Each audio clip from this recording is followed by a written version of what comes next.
Let's ask Jessica for broadcasting here. Good, okay. So it's 8:31 and I'd like to call the September 9th, 2022 meeting of the SDCERS Board of Administration to order. Melanie, can you please call the roll? Yes, I can. Paul Kaufman, Here? Brett Bartolotta, Here. Thomas Battaglia, Michelle Bush, Here. Natasha Kalura is on her way. Lisa Marie Harris, present. Charlie Hogquist, Present. Paul Lewis is absent today.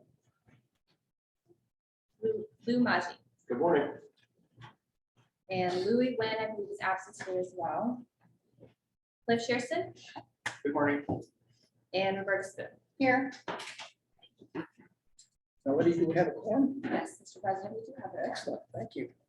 So once again, I'd like to announce, if you're voting on action items, the board secretary will call the roll for the vote, and in making a motion, please, or a second, please state your name beforehand so we can get that report. So let's move on to section 3 for public comments. Melanie, do we have any public comments? Mr. President, we do not have it. So let's move on to section 4, which is the approval of consent agenda items. On the docket here is service requirements, deferred retirement option, drop entries, the deferred retirement option, drop retirements, and the training plan for the rest of the year. I believe that's yes. So can I have a motion, please, to provide a motion and a second for the consent agenda items? Also move Clifford Shearson. Bobby Spoon, I'll second it. Please call the roll. Yes, I can. Paul Kaufman, Yes. Brett Bartolotta, Yes. Thomas Battaglia, Yes. Michelle Bush. Yes. Lisa Marie Harris. Yeah. Charlie Hogquist, Aye. Lou Maji, Yes.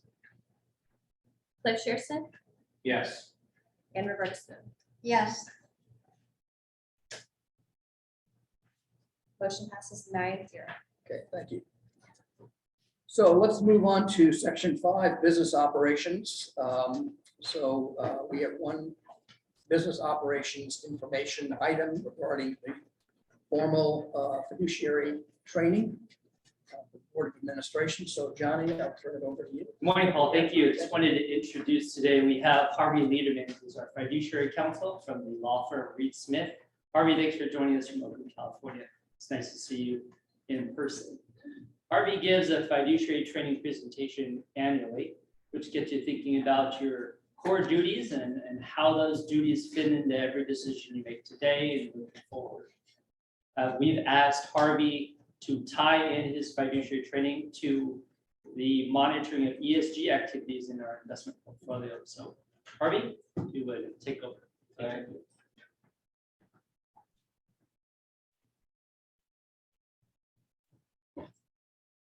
Feel like this is a proof walk. Where's the camera? This is our flipper. Thank you very much. Good morning. Harvey. Good morning. I am so thrilled. I want to tell you, this is one of my first forays out back into boardrooms off the Zoom camera. Yes, I had to go find the trousers to match my jacket. I didn't think the shorts would look right for today, but thank you for this. This is a real delight to show up in the middle of a hurricane in San Diego, which I didn't expect. But thank you for letting me join you. My colleague Maytak Chin, who many of you have met, was supposed to join as well. Came back from a vacation in Greece, and 2 days later got COVID. So it's still with us. And forgive me if you see me with a mask on every once in a while, but that's what we still have. But I'm really thrilled to be here, and I want to, as Johnny said, we try to do a fiduciary education program annually for most of my board clients, and keep trying to tie it into something that's relevant to what you're doing, because it's only when you get in the context of some decision-making that you're going through that some of these concepts really come to life. So I want to try to get out of the concept business so much and really talk about and link this thing into some of the things you're talking about with investment considerations and ESG. It's one of those acronyms. I was talking to Louis this morning. It's like drop, you know, it carries with it a whole lot of baggage when you talk about ESG. So we'll cut through that in the fiduciary context as well. But let's start with some of the fundamental fiduciary responsibilities. You know, we talk about fiduciary, and you really need to focus on the fact that as public trustees of a public employee pension plan, you are fiduciaries. It is a identity that carries with it a lot of responsibility, and it's different than simply having a job. Retirement boards have a fiduciary duty. The law establishes this. It's even in our state constitution. That's how grand it is for public employee pension trustees. And it means something more than just doing your job. It means a singular devotion to protecting somebody else's interests. And so that's when you walk through that door, and you come in here, you're not looking out for your own personal interests, you're looking out for somebody else's interests. And that requires a different mindset than we're used to. Why do we have fiduciary duties? Most of the time, most of our behavior is centered around taking care of ourselves, taking care of the people that we care about. We have our own opinions about things. We have just human nature is to act in your own best interest. And so we have to overcome. I mean, it's literally, this goes back to thousands of years of fiduciary concepts. And the idea is you're no longer acting to do things good for yourself, for the people you like. Contrary, you don't act to disadvantage those you don't like. We have to check our tendency to naturally have biases one way or the other that color our judgment. There are behaviors like going along with the group, not wanting to rock the boat, counting heads ahead of time, all these kind of human behaviors that we naturally come to. Fiduciary responsibilities are imposed on us to overcome those natural tendencies that we use to look out for our own best interests as opposed to the best interests of other people. So that's why we have these duties. What are they? Let's get some grounding in the fundamental fiduciary duties, because the whole rest of what I want to talk with you about, and by the way, please interrupt me at any time. It'll make this go a lot happier, I think, and I want to hear from you about your concerns as well, and any questions that you might have. We have a lot of board members who have been on the board for a lengthy period of time, veterans. Sorry, this is the longest serving board member right now. We have new people on the board, but you're all here for a singular purpose, which is to look out for the best interest of the members. And that's the first fiduciary responsibility. Is this kind of a pointer or not? Or maybe over that. Somebody told me that this is a toy also, this owl. Right, you tell me if this is going to bark at me or I could warn it ahead of time, because I'm looking at this thing staring at me like R2-D2. Anyway, this works. So first and foremost responsibility as a fiduciary is the duty of loyalty to the members and beneficiaries of the trust. It is as simple and as difficult as that. And we're going to keep coming back to the duty of loyalty, because everything that you do, every decision that you make around this dais comes back to your duty of loyalty. We need to ground ourselves that way. Second is you steward the assets of this multi-billion-dollar pension fund. And you can only use that money for two reasons. Do two things. One, to pay benefits. That's it. Paying benefits and then incurring only reasonable expenses of administering the plan. That's all. You can't devote that money to pet causes. You can't devote that money for the redevelopment of the city of San Diego, unless it's otherwise prudent to do that. You can't devote those funds to achieving social goals, even though you care about them personally and deeply. The money is there solely to pay benefits and incur only reasonable expenses in doing so. That's it. And when you do all this, you're held to a very high standard. I call it a prudent expert standard. It's not just a prudent person standard. It's not just doing good and having pure thoughts. It's making yourself an expert, literally. And when you come in, we all come to this boardroom from different backgrounds. Some from labor, some from management, some from private industry, some from finance, maybe some actuarial. We've had actuaries on this board before. But you're all supposed to develop a level of prudent skill together. You become an expert in what you're charged to do. And that basically means from that prudent expert work comes the whole idea that you can delegate your fiduciary responsibility to staff, outside consultants, and to others. Because let's face it, you meet once every 2 months. Do you really think you could run collectively together, meeting in public only, not behind closed doors?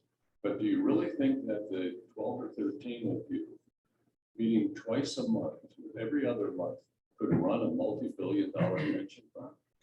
No, that's not your responsibility. Your responsibility is to say, okay, we are the governing body. We set the strategies, and now we have to prudently delegate to others the responsibilities that are ours. So they have to be fiduciaries too. And then we have to check up on it. We have to monitor them. We're going to come back to that later when we talk about some of the investment responsibilities. But this duty of prudence is where you get the entire administration of public employee pension fund. The whole idea that as a governing body, you have to prudently delegate responsibility to others and then make sure they're doing a good job. And if they're not doing a good job, or if new things come up, if new circumstances happen, if Russia invades the Ukraine, and it was totally unforeseeable, you need to react to that to the extent that it impacts your portfolio. So it's an active, not a passive role that you serve in satisfying the duty of prudence. And the key part of being a prudent trustee, prudent fiduciary, is that you must assure the competency of the assets of the trust.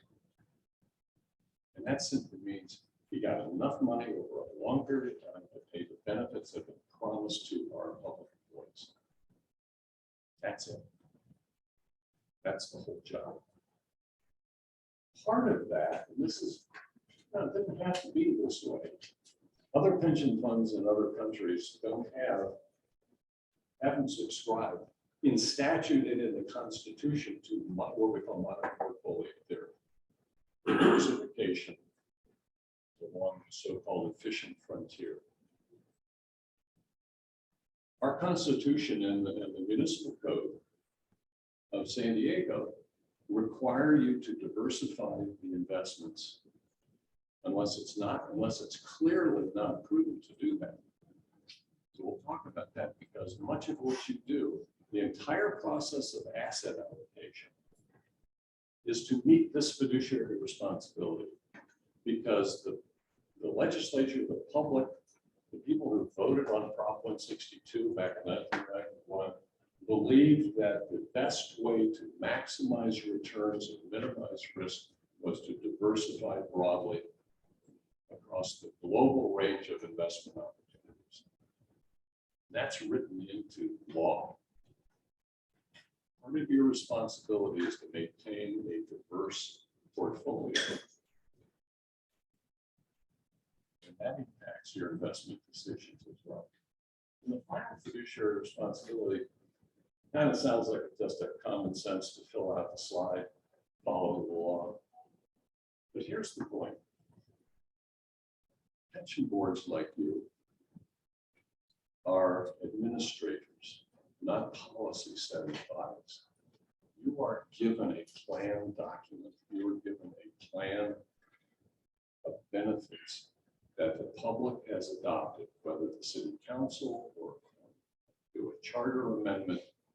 They deliver to you the plan of the defined benefit plan that you're supposed to administer.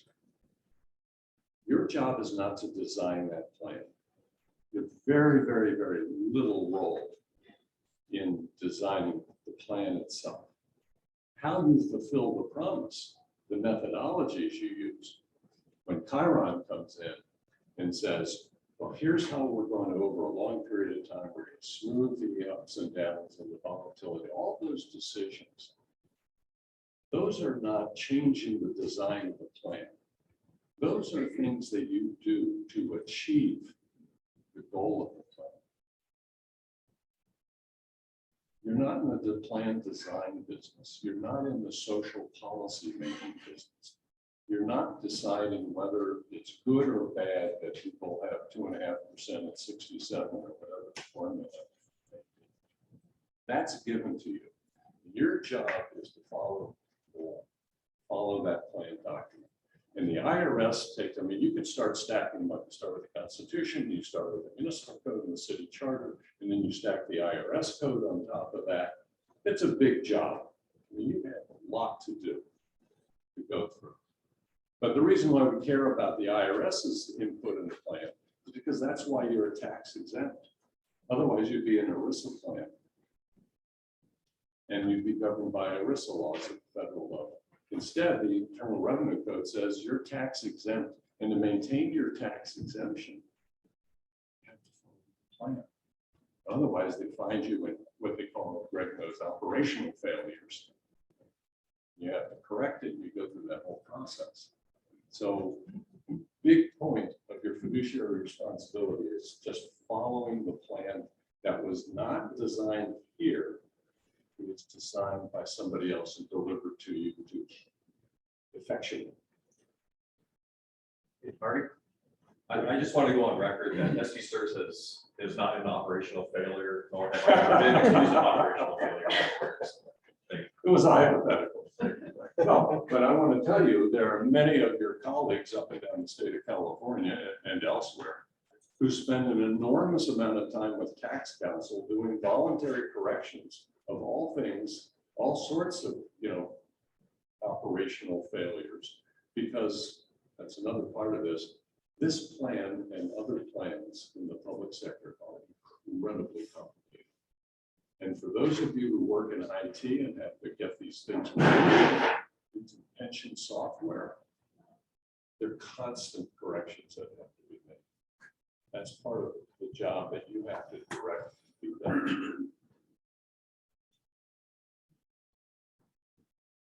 Keep trying to figure out, how can I best illustrate the duty of loyalty? There are so many people who are interested in this pension fund because it's a lot of money and it affects the lives of a lot of people. And we call those, just loosely, we call them stakeholders. I don't know if you use that phrase, some of you may, some of you don't, but we're always talking about what do our stakeholders believe. So you got a lot of stakeholders Go back. How about, there we go. Members and beneficiaries are in your target bullseye. That's your duty of loyalty. There are a whole lot of other people who have an interest in this program, the employers have an interest, clearly, they're contributing and want this system to succeed and hopefully to make enough money that their contribution rates can go down. And you have a lot of others who are interested. I'm here to tell you, your primary duty of loyalty does not extend to anybody other than the members and beneficiaries. Doesn't matter how you got on this board. This isn't Congress. You're not representing a constituency when you come on this board, whether you're appointed by the mayor, whether you're elected by the membership. When you come on this board, you have a singular duty of loyalty to the bullseye, the members and the beneficiaries of the system, and that's it. You're not, your job is not like a congressman to bring the pork home to their district. Right? Your job is not to deliver for the people who put you on the board. You have a bigger, a higher calling than that. Your responsibility becomes to the members and collectively. You have to make decisions jointly. That's why we call this an interested board, because people get on the board. In Canada, for example, they have disinterested boards. They just bring a bunch of experts in, sit on boards, and not members of the system. They're not retirees. They're not active members. They're not appointed by the plan sponsor. In California, particularly, our method is let's get people who come on the board from a lot of different interests, whether it's management or labor, or membership, or mayor's office, and make them make good decisions together collectively. We think, people in California think, that that's the best way to achieve your fiduciary responsibility. But when you get on this board, you are not wearing the hat, you're not carrying the water. You can bring messages, of course, and the people who put you on the board want to talk to you. They want you to be the conduit of information, and so that their voices can be heard. That's fine. But loyalty, your primary duty of loyalty, is right here in the bullseye. Everything else gets further and further away from your mission as you get away from it. Okay, this takes us into the special stewardship of assets. This is the investment side of these responsibilities. Because much of what you do, you can't change the plan. You don't have control over the plan, what someone's benefit's going to be. But you're given a lot of control and judgment call on is how to invest the assets so they can deliver the benefits. And your stewardship of the assets triggers all of these fiduciary responsibilities. You think about the use of the assets to pay only benefits, not for investing for other purposes, acting prudently, through delegation of responsibilities, and diversifying the portfolio. I want to talk a little bit about diversifying the portfolio because it keys in directly with our discussion about ESG. ESG considerations changes the dynamic of diversification of the portfolio. So let's see if I can try this. You've seen this before. This is the so-called efficient frontier. I don't know if Makita has done this or whoever has come in. This is what we call modern portfolio theory. The idea is that as you go out on the x-axis for taking on more risk, you expect your return's going to go up, right? So if you put your money in the mattress, anybody ever put money under a mattress?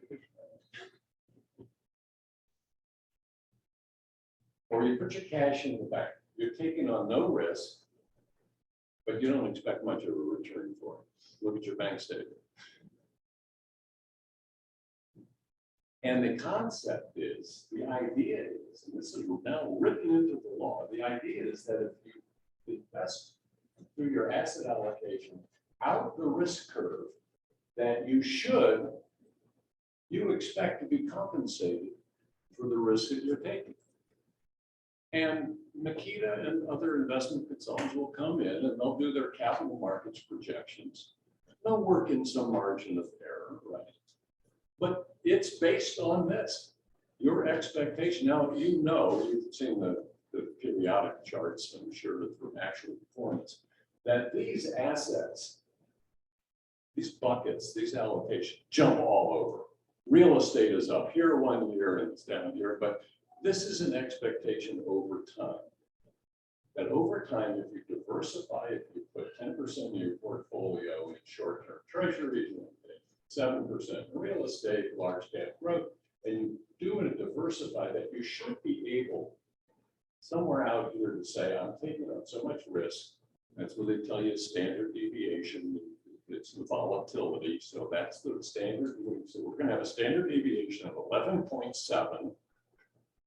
And therefore our returns, that's going to put us out here on average, and our returns should be 7.25. This is what you do all the time with the asset allocation. Balancing risk, reward, diversification.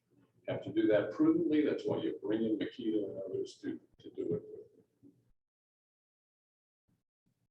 And you expect to be paid for this risk. What about risks that you take in your portfolio as a prudent investor that you can't expect any return for? They are only risks. These are things that are not measured in so-called standard deviation. These are things that are not priced into an investment when you go into it. There's a lot of risk. This is a risky business, right? Governments can take regulatory actions. If you invested in smokeless tobacco, for example, Juul, you would be subject to this risk in your portfolio. You can't be expected. That's not, if you take on that risk, you're not going to get paid more in your return for taking on that risk. What about these other things? Self-dealing, related party transactions, things that managers do. Style creep risks, where they tell you they're going to be a large cap value manager and they somehow bring on, because they're not doing so well against their benchmark, they bring in growth stocks outside their style, style. What about things that happen, fraud and misappropriation? That's not priced into the market. People invested in Abraj, remember that? Abraj, the South African, I don't know, did we invest in that in San Diego? Partnerships. Abraj was a Middle Eastern investment manager that had these fantastic programs in South Sub-Saharan Africa. Took thousands of investors, the Gates Foundation, pension funds, took all their money and kind of just disappeared. It's about 5 years ago. I hope we didn't invest in it here. There was another one in San Diego that we got hit with. I'm not remembering very much lines.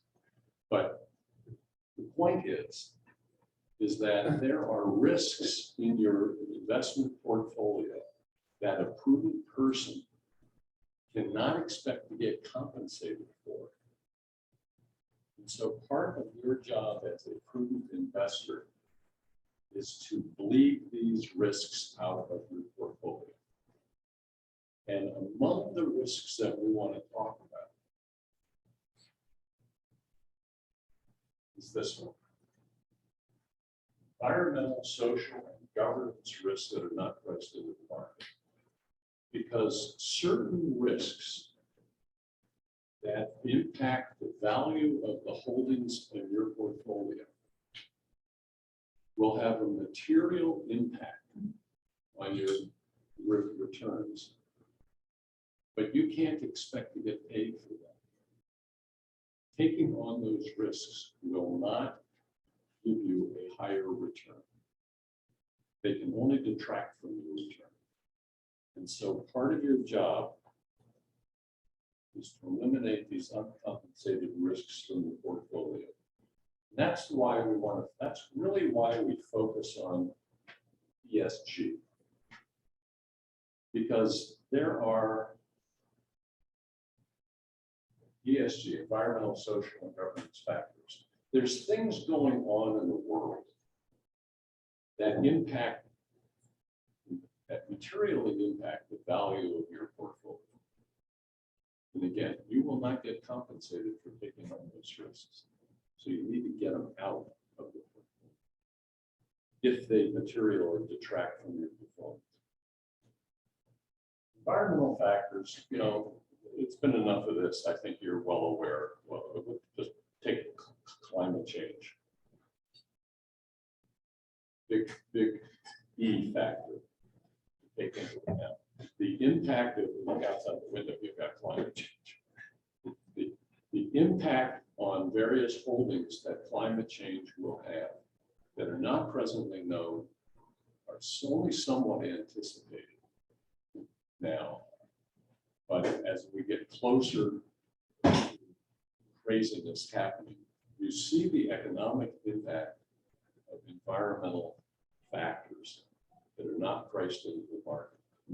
If you're an investor in PG&E, you got a pretty rude awakening about how environmental factors can impact the value of PG&E. So there's social factors. We know that companies that do not have diverse boards, we back tested this. There's, you know, State Street has done this, BlackRock has done this. They back tested the success of companies that do not have diverse members of their directors, board of directors, and they perform poorly relative to diverse boards. That's the S part, the social. There are risks, labor considerations. I have clients who invest with major real estate developers in limited partnerships for developing commercial real estate, industrial real estate, all that sort of thing. And it turns out that those real estate trusts are anti-union and can't attract a good labor force and mistreat their labor force. That's a factor to consider. That's a factor to consider as to whether or not you're this social factor. Child labor is another one. If Samsung and Apple are using child labor in China, arguably it doesn't impact their value as a company. And how does that impact your portfolio? Those factors. Question. So how do we balance that? Because I don't know, do we as a board have a responsibility? Is it in our investment policy statement to account for and to try to invest in ESG funds and investments, or is our duty to maximize return? Because we need to know that, because it's a balancing. So how do we meet that? Those, are they conflicting? Because currently in my industry, I do municipal finance for the city, we can designate certain bond issuances as ESG or green bonds, whatever. You get no premium in the market right now for doing so. So why waste 40 grand on an opinion from a law firm that says, yes, they're green bonds? So how do we balance that? Now you know why you get paid the big bucks. Correct. For being on the board. This is a tough job. And the answer is yes. You have to balance that. But I want to go into that with a couple of slides. You do treat with this as a board in your investment policy statement. dealing with this, and you're wrestling with this, and you're wrestling with staff being able to monitor what's being done in your name on these factors. The key that I'd like you to keep in mind is with all of these things, all of these factors impacting markets, question you want to come back to is, do they materially impact the performance of our ability to pay benefits in a timely manner? It's a materiality impact decision that you have to make about it. Because that's your core. Let's go back. Your core duty is to deliver the promised benefits to the members. If there are things that, as I call them, uncompensated risk, if there are things that are posing material risks to your ability to do that, you want to focus on that and get rid of them. If it does not, if it's more of a policy idea, if it's more something that I don't, as I come into this room, I don't like private prisons. And I don't think we should invest in private prisons. But unless you can show a material impact on the fund of that, making a decision to take out of your diverse portfolio, even private prison investments, it's very sketchy. Because then you're starting to move to a policy decision unrooted to the core responsibility of delivering benefits and earning enough money to do that. This is not, there's no answer. I was going to say, how do we balance this and this? And the answer is yes. But it's a difficult program to go through, and you're working through it right now. Let's take a, and maybe this highlights a little bit better. ESG factors in the investment analysis, where the factor, whatever it is, climate change or child labor or whatever, materially impacts the value of your holdings. Socially responsible investing is something else. You've heard that phrase. There are some foundations and endowments, for example, that have converted to what they consider to be socially responsible investing. They can do that. You can't. Your job is not to make society better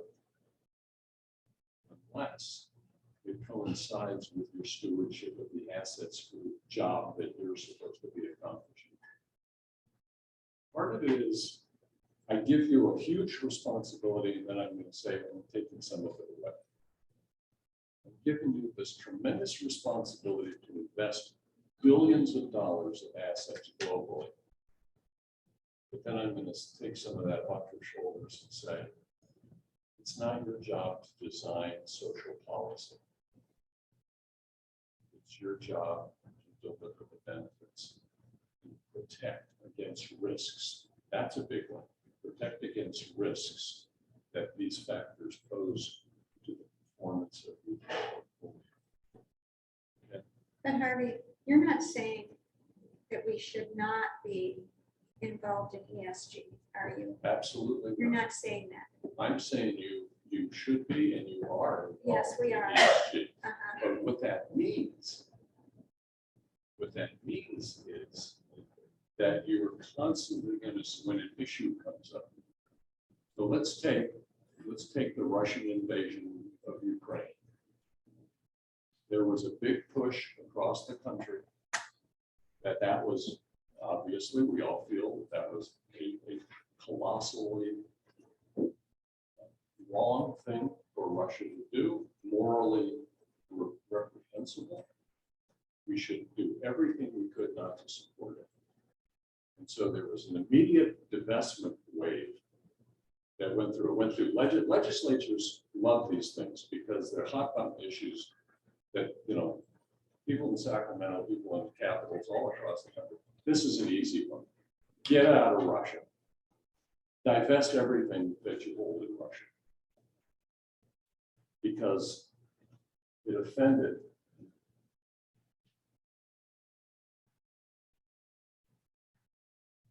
values.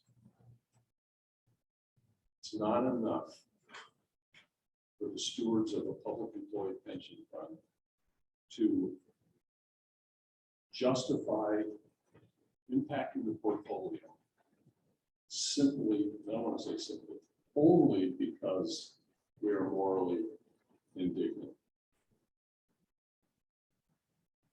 If divestment, I mean, the divestment bill that was going through Sacramento that didn't pass would have had, in its initial form, would have had this pension fund and every other pension fund in the state of California divest from every company, every global company, Coca-Cola, Unilever, doesn't really matter, every company that had any business dealings at all with anybody in Russia. That's how broad it was. Can you imagine the impact on your portfolio had you had to divest from every company that had any business dealings in Russia? Backed away, and that never passed, actually. But it passed in other states.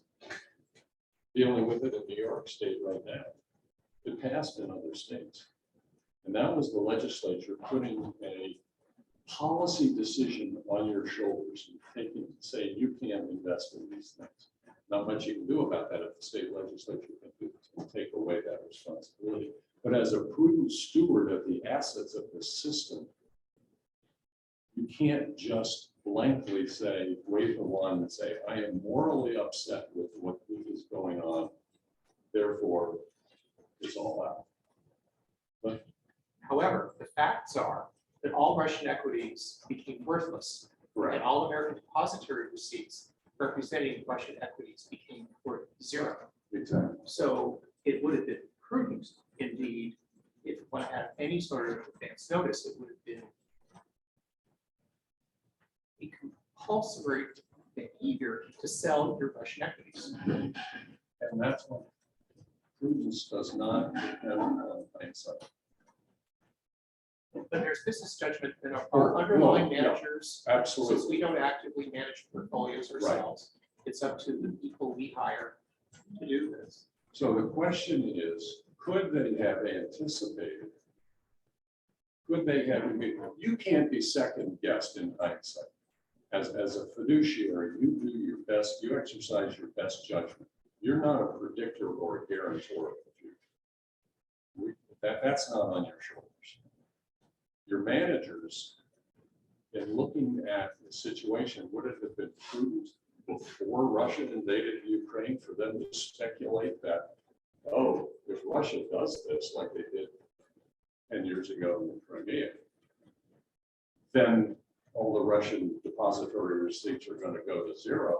We better get out. What would you have done if you had known? If your staff had monitored your managers and the managers had made that ESG decision on your behalf in advance of Russia's invasion of Ukraine, would you have considered that a prudent thing to do or reckless speculation? Hindsight is a wonderful thing, but from a prudence point of view, what you're asked to do is exercise your judgment as on the best evidence you can gather as to what these risks may pose, and then to deal with them if they pose a material risk to the system. Hey, pardon? Can you go back a slide? Because I feel that you and Mr. Shearson are actually saying the same thing. So I feel like when you're talking about the board should not use, social values to drive decisions, that's kind of that green circle up there.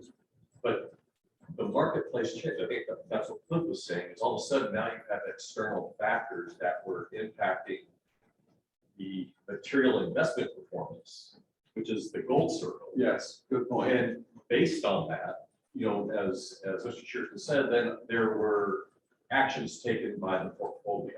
So to me, I think you're talking about the same things with two different circles up on that slide. You're right, and I think the point that I want to make in that regard is once the market reflected what happened with the basically, down the drain, and all the Russian investments lost all their value. And McDonald's pulled out of Russia. Then you had facts, but it was too late. When you get those facts, it's too late. Much of what we do is make decisions on recent speculation. When McKeven comes in here and says, these are our capital markets projections, we're projecting, however we do it, whatever the black box is that we use. And they want you to say, well, okay, if you're projecting 7.25 or 6.75 over the next 10 years, then you're taking that. That's a projection. That's not reality. That's not simply saying, what did we do last year? We're going to do it next year. They're telling you what they're projecting will happen in the future. And then they come to you, it comes back to you to say, okay, if that's the case, then what should our assumed rate of return be? What are those things that are going to assure that we have enough money to pay benefits? That's how we take, but it's speculative. It's not based on what actually has happened. It's based on what they expect is going to happen. And your job as a prudent investor is to base that on as much reality as you can get them to give you. In other words, why did you say 7.25? What do you think these markets are going to do? What are emerging markets going to do? Why do you think that? Et cetera, et cetera. We need to probe them. It's a strange job that we have, that so much of what we do as a board is based on speculation. But that's why you true it up every year. Every year the actuary comes in and says, well, we were 20% last year, we're minus 5% this year. We got to adjust it every 3 years. We're doing an asset liability study. That's part of your monitoring responsibility. Okay, so like you said, this is going to be easy for Brett. Brett wants me to give him an answer. Can I ask a quick question? Of course. What do you think I know that ESG has been around for a while, but now it's emerging, as a factor that, we all have to consider. What's behind that? What's the intention of ESG becoming the thing of becoming the new organic or natural or sustainable, the new buzzword. Right. What's behind it? And the reason why I'm asking is because if it isn't to consider the values around what we invest in, I don't. But it is exactly that. You put it exactly right. It is to investigate the impact of things that we fear might happen and have reason to fear might happen. What they could do to our portfolio that we don't anticipate. What happens to our portfolio invested in Miami highlights and climate change that fall down? As the market priced that in, it's what I call an uncompensated risk. You're never going to get a return on that risk. But it could materially impact the portfolio. And I think what's happened is, particularly driven by climate change and the acceleration that we're seeing and the adverse effects that we attribute to climate change now is a good example. We've suddenly have a fear factor that the premise on which we thought that markets would behave in a normal way, are no longer going to behave normally, and we need to prepare. But that's, I think, why we're spending. So we're suddenly, it's crept into every pension fund board as a factor, because there's an awakening that there could be material impacts on our investments that can jeopardize our ability to timely pay benefits in the future if we don't pay attention to it. And the way we're paying attention to them is exactly what you're doing in your investment policy statement. So I don't want to go, we've talked about what the risks are. And tie it back now to those fundamental fiduciary duties. Duty of loyalty. Our purpose is to pay benefits. We're not a social policy making board, but we have to be aware of events and impacts that could materially detract from our performance. So this last point, our investment decisions can't be motivated by advancing your personal views on social or political issues or causes. But your job is to take the temperature of it, and to educate yourself, and to ask your managers who are carrying out your responsibilities to look at these factors and tell you whether or not, and to behave and to take them out of those risks out of their portfolios on your behalf. That is a key function of the board. Ask yourself these questions under the exclusive benefit rule. Are we acting for the purpose of ensuring when we make decisions based on these factors, or our managers do, are they being done for the purpose of ensuring that we can meet our benefit obligations? Part of this is because you don't manage the assets in-house as much as you delegate to your managers. You need to know what they're doing on your behalf, because the whole management community has woken up to this, because pension funds are saying, are you paying attention to ESG? Do you care about ESG? We don't want to go back to the public and say that we don't care about ESG, so tell us what you're doing. And the management community is now putting in their own internal policies with how they filter various risky investments based on environmental, social, and governance concerns. Are they charging you fees for doing that? That's up to staff to find out. We talked about the duty of prudence and the duty to monitor. You do this, your investment, you have an investment belief on ESG, which I put on this slide. The board relies on its investment managers to incorporate ESG considerations in the process to the extent they are material to your investment performance. You're not asking your managers to do something because you think the investment is morally repugnant. You're asking your managers to put a screen on what they're investing in to see whether or not there are ESG risks that threaten the value of your investment.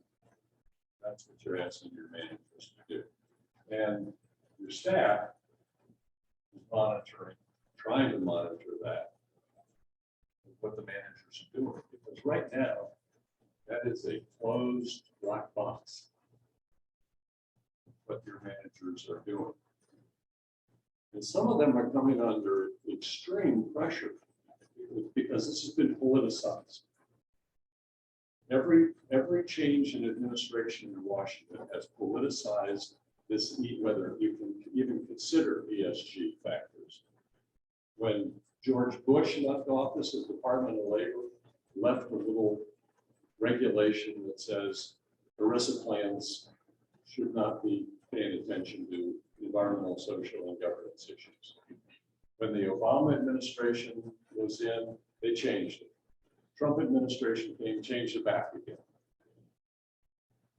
Biden administration, now we got a Department of Labor's got a new directive out. This says it's okay to consider ESG. That's the other part, Michelle, that's going on. It's highly politicized, so much so that 19 attorney generals last month wrote a letter to BlackRock accusing them of making decisions for their investors, of which I think San Diego uses BlackRock. 19 state attorney generals said that BlackRock was making moral and social decisions and screening out companies where they shouldn't be doing that. So it is a hot button issue right now, political. That's, we're trying to get rid of the politics here. We don't want to talk about politics. It's not a left or a right issue. It's a material financial consideration. If it impacts your portfolio in an adverse way, or conversely, if it presents opportunities that could enhance your portfolio by investing in alternative energy sources, for example, those are worthwhile looking at because they impact your ability to do your core job.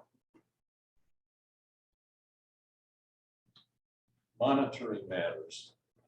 Staff has the obligation to go out and monitor. Problem is, it's too new in a way. There aren't any standards for measurement.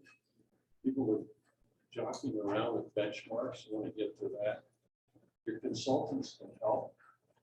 Part of the thing is that some of the mechanisms, there just aren't established standards for measuring managers of what they're doing. Makita and other consultants can give you a better idea of what your peers are doing. Their notes, see whether there are processes in place that you haven't thought about. I don't want to give you this example. Managers doing filtering. Let's suppose you have a manager. You have a passive manager who's, I don't know if this is true or not, probably not. But their job is to follow the benchmark, the FTSE 100, okay? 100 companies in the index. And their job, you hired them to mirror the FTSE 100. Now, they apply screening. And I illustrated this. They screen for companies that are in the fossil fuel business. They screen companies that engage in child labor. They're anti-LGBTQ. Companies that they're kicking out, and now we've got Russian activities that they're going to filter out. And lo and behold, because they've excluded companies involved in all with through that ESG filter, they're now basically holding 73 of 100 stocks. You know that? But what's their return? What's their return? But is it fair to hold them against the benchmark of the FTSE 100? Either way. Or are they no longer doing what you hired them to do? Well, they're not owning the 100 stocks. What's that? They're not owning the 100 stocks. Correct. They're no So longer that's- owning 100 stocks. That's style. We want to, the point is, why, we need to drill down. This is the monitoring part. Why did they filter? Why are they holding only 73 stocks now? Why did they filter them out? What's the impact on your investment with this manager? Is it fair to measure them against that benchmark any longer? Or should it be a benchmark X 23 stocks? 27. These are all, and are they charging us fees for doing this filter? So there's a lot to try to figure out what your managers are doing. That's part of your prudent stewardship of the assets of your fund. Not because of any moral judgment that you're exercising, but you need to know if they are exercising a moral or a financial decision. And then you ask yourself, is that why you hired them? Do you want them to do that? But Harvey, can't you have both? Can we have it all? That's all I want. Can we have it all, please? If they maintain the same return, if there's no loss of return, Wouldn't that be wonderful? yes. What if, okay, so. What if you could do that? What if there is a loss of return? Well, I think for pension boards, there can be no loss of return. So You have to you're gonna hold maximize them- your return. You're gonna let them do whatever they want to do with the portfolio, as long as they hit the benchmark. No. I mean, there are requirements, but if there are alternatives, if you have a choice of fossil fuels versus alternative energy, and it's the same return, Wonderful. That's a home run. Yeah, that would be great. The key here, though, is first you need to know. We need to know what they're doing, and then we can come to the conclusion that you just said.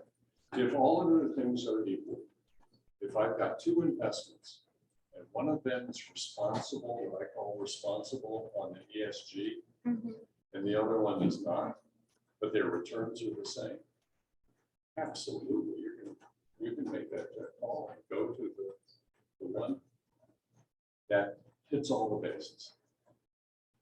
What you want to know, though, is there such an animal? Is it true? And to the extent there's not transparency in what they're doing, you can't know the answer to that. What you want to know as a prudent investor is, what are they doing with my money?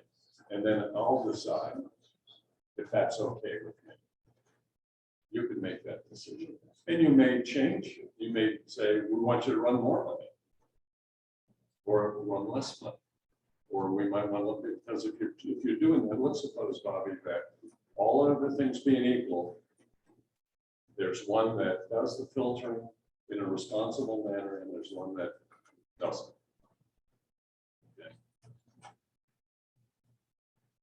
You want to invest in the one that does. if the returns are comparable. If the returns are comparable. What if they're charging you 5% management fee for, because they have to buy this filter and do the filter? You gotta hire people to do that. Now, what if their performance is the same? Well, one of them costs you more. Well, then the return is the same, Then your net return is not the same. right? Do you care? Yes, Are you willing to pay? It's the question that you raised. How much are you willing to pay for this? And is it prudent and is it reasonable? That's what we're grappling with. That's what we want. and that's not the function of a board like this. Well, no, it is. No, I mean, it's not, we can't make that decision. It has to be a comparable return. I mean, our role is to maximize the return. Well, it is. But also to manage risk. Right. It's also to Yes, manage yes. risk, and that's why I wanted to have this presentation about fiduciary duties based heavily on, let's just say, risk analysis. Because risk is what detracts from your returns in the long run. And you have to assess, you won't know it till it happens. You won't know you've got a risk of investing in Russia until boom, it happens. But if you've got managers who are taking it into consideration, you want to know. So, 2 questions to ask. Trying to leave you with a couple of slides.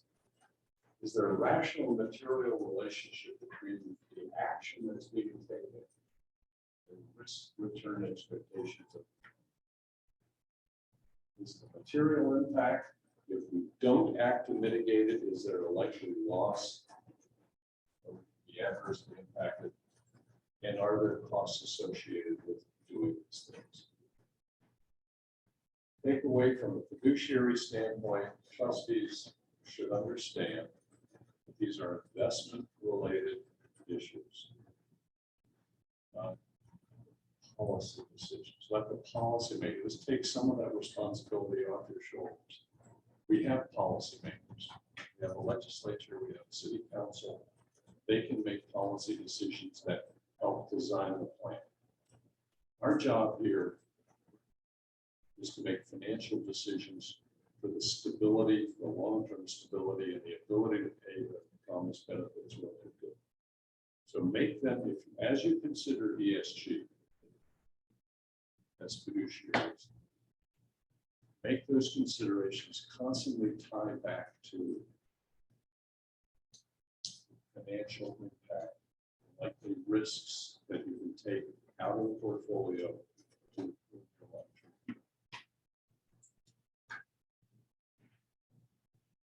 about that? Now it's time. We have we have a couple minutes of comments. Anybody like this, don't like it? Karina, you have anything to say? Yeah, let's make the CIO. Sure. So I think, as you mentioned, Harvey, it's about risk-adjusted returns, not just absolute returns. And sometimes it takes a while for these risks to play out. So it's interesting, you know, if you think about the ESG conversation a few years ago, 7 years ago, let's say, it really, you know, folks came at it from different sides. And now, when you have the benefit of time, you see how capital has migrated to these types of investments. We heard yesterday from one of our advisors, you can't even get a meeting with a European plan sponsor if you don't have an ESG strategy in place. So what we're seeing over time is this is how capital is flowing. Regardless of what your philosophical stance is at the beginning of this period, over time, capital is flowing this way. So we have to be cognizant of what's going on in the market as well, because it may have an impact on returns. And definitely, if you're invested, let's say with an oil company that has a spill, I mean, there's definitely some negative headline risk attached with this, and you just have to know what your managers are doing in their investment analyses. How are they thinking about these risks? And I come at it from the view that it's maybe not as logical to dedicate a slice of the portfolio to ESG strategy. It's maybe more logical to think about how are the managers integrating ESG in their investment analyses and their recommendations. And our job is to monitor that and try to get Standard X process around that. Yeah, it's a wonderful, the capital flow concept that you talked about is a wonderful way of looking at what's happening on a global demand basis. As it becomes more and more cachet for funds and endowments and foundations, big capital, and BlackRock picks that up and capitalizes, all funds intended, on where the market is going. So they believe that there are products that have to be delivered to meet that demand. And so that's why you're seeing this flow of capital towards those products. It really is but the consumer, the institutional consumers are demanding now, because it's also good PR to say avoid headline risk. You don't want to be known as somebody, as a pension fund that is oblivious to what's going on in the world and the risks that are out there. So you ask your managers to tell us, what are you doing on our behalf to deal with these risks? Any other questions? Paul, thank you very much. I Thank you, appreciate the Harvey. chance to be here. Yeah, excellent, thank you.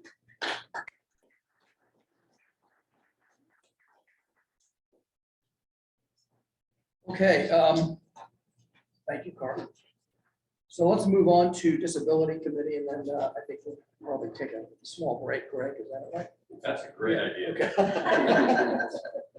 So Disability Committee Chair Charlie Holtmus will give us an update on where you guys are. Yesterday's disability meeting, we got started late. I have to apologize because I got stuck in traffic.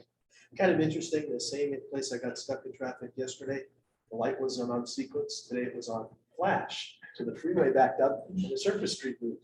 Yesterday it was just the opposite. Somebody had some fun there. But we did have 4 items that were discussed and they were all approved unanimously. So I moved that we put them on the consent agenda for approval. But if does any member of the board want to pull any of those 4 items for further discussion? Seeing that nobody wants to pull any of those items for further discussion, I move that we approve all 4 items.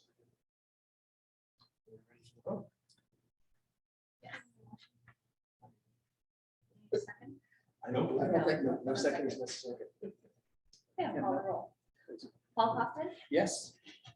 Brett Bartolotti, Yes. Thomas Battaglia, Yes. Michelle Bush, Yes. Natasha Kalura, Lisa Marie Harris. Charlie Hopquist, Aye.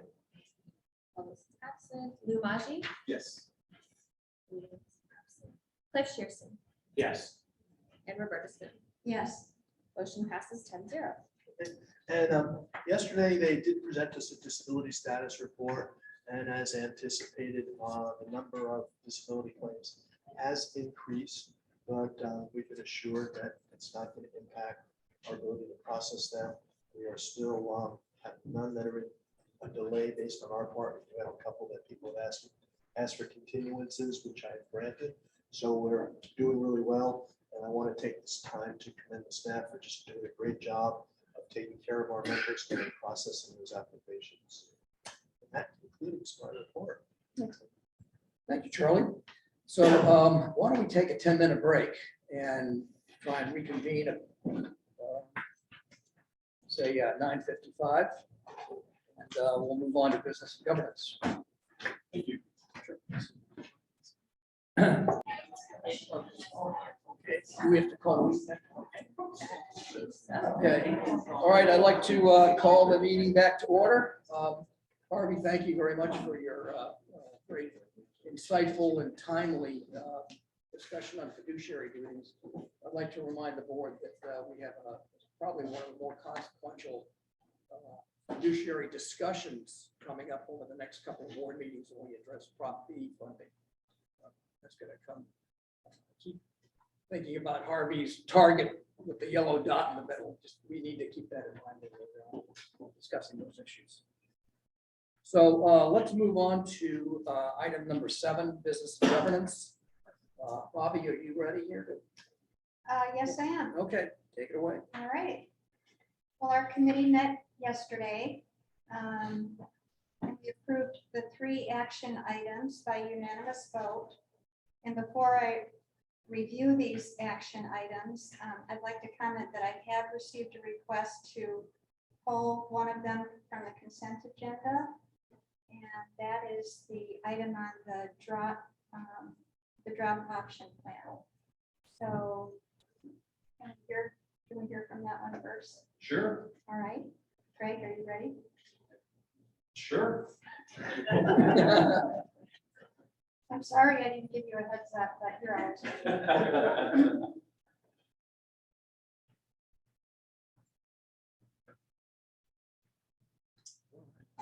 So before the committee today is a request to amend the Deferred Retirement Option Plan, commonly known as DROP, plan rules. And I won't go through my entire presentation from the committee yesterday, but the highlights is back in 2009, the board of administration looked at the DROP program and decided to change the rules on how we calculate the interest that is applied to DROP accounts during the 5-year period. And also, how do we calculate the annuity factors when someone exits DROPs, and rather than taking a lump sum distribution of their funds, they would like to annuitize it over monthly payments over a period of their life expectancy not to exceed 20 years. And so in 2009, the board looked at that, and they had been providing DROP annuity interest rates and annuity rates based on the portfolio's actuarial assumption for the investment return, which back then was 8%. And so that was kind of an investment perspective or investment philosophy of providing those rates. In 2009, the board thought about that and said, well, maybe that is not the best perspective to have, as these DROP program accounts do not really suffer the downside market returns. They're just getting the upside market benefit. And so they decided, well, instead of the board's long-term earnings assumption, why don't we use some bond indices? So let's take that risk down a little bit, not all the way down to cash, like not stick it under the mattress cash, but kind of in the middle and use some bond indices. So they changed it from the long-term actuarial assumption to during the 5-year period, a mix of 5-year treasury and high-grade investment bonds. And if we think back to the efficient frontier that Mr. Liederman was showing us. Mattress cash, and then going up that curve, then you have kind of short-term and high-grade bonds, but not all the way up into the equities and private equity and get up the risk curve. So get up that cash, but give some return, but not a lot of risk, as the drop accounts don't suffer the downside. So we did an analysis for the Business and Governance Committee in earlier this year, talking about and reflecting on were those, is that methodology still current and appropriate? And in January, in talking with our planning experts, we decided, yes, those calculation methodologies using these bond indices are appropriate. And while we were doing that analysis, we also wanted to look at one of the indices, the Pension Benefit Guarantee Corp 20-year annuity indices, and see, is that still appropriate? And so we did some further analysis of that and said, there was no really compelling reason to change it one way or the other. And so staff is not making any recommendations to change those indices. While we were doing that analysis, in the media, a lot of economists started talking about high inflation. And there was a nexus brought forth with using the bond rates and high inflation, and how there is a condition which has not presented itself since these bond rates were adopted in 2009, where high inflation could end up crediting interest to the drop accounts and also annuitizing drop account payments over the 20 years at a rate above our long-term earnings rate. For example, I'm old enough to remember my mortgages back in the 1980s, where they were up well over 12%. They were 16%. I had a second that was 17%, which is well above historical low norms of inflation.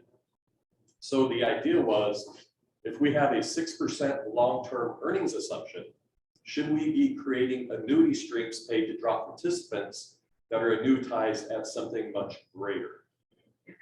This morning, we were talking about the fiduciary to our members. It's a balance. What do you do? Is it good to provide more advantages to the drop participants with these greater long-term annuity payments compared to the rest of the plan members? Where do you try to balance it out? And so what's before the, that was what was before the committee and the board today, is trying to balance things. So what we're looking at is keeping the current methodology, not providing under the mattress rates of return for the drop accounts or the drop annuities over the long-term payments, but allow the bond rates to be applied to add some investment return into those accounts, but cap that to be no greater than what the board considers what they're going to earn in the long term. So in talking with our actuary, they say that over the long term, you're funding the plan for the benefits. So one of our funding objectives is benefit security. So over the long term, we know that we're guessing that we are going to get 6.5% on the portfolio. The actuary knows that the only thing they can say for certain is we will not earn exactly 6.5%. There's going to be periods where we're going to be above 6.5% and periods where we're going to be below 6.5%. But you don't take those overages and spend them. You've got to keep them all inside the plan. And so really what we're trying to do with this change to the drop rules is really trying to, in that philosophy, is really trying to keep the funding of the plan on track and not shifting or tilting all those upside gains to one portion of the membership over the other. And so that would be my very brief consensus of the argument. I also told the committee is that we are not in a crisis situation today. This is not a decision that needs to be made today, but I do believe high inflation cycles will come back. We've been in an unbelievably low inflation cycle, but things do revert to the norm and things are cyclical. And so we will someday go through high inflation. Hopefully I will not be here as a retiree. I won't have to suffer through high inflation, but it will happen someday. And so what we're looking at is, I think there's a disconnect when these rules were put together. I don't think they anticipated these conditions, but we have that knowledge now, and it makes sense to put that protection in now when it's not a crisis, I just think it's a prudent thing to do. We did some rough back of the envelope. What do we think the drop interest rates will be in 2022? Mr. Battaglia asked the question. And yesterday I couldn't remember, but I went back to the office last night to look. And we have information through July, but not through September. We do a monthly average for a rolling 12 month. And we're looking at drop interest rates coming up if the market holds steady of between 2 to 3% on drop accounts. And on the annuity rates, a little bit higher. So maybe 2.5 to 3.5, just depends what happens with those bond rates in the final 2 measurement periods. So we got 10 out of 12 measurement periods. So again, we are not going to be approaching the current actuarial investment return assumption of 6.5%, but we may sometime in the future. How did I do, Bobby? You know, you did outstanding and you didn't have any notes.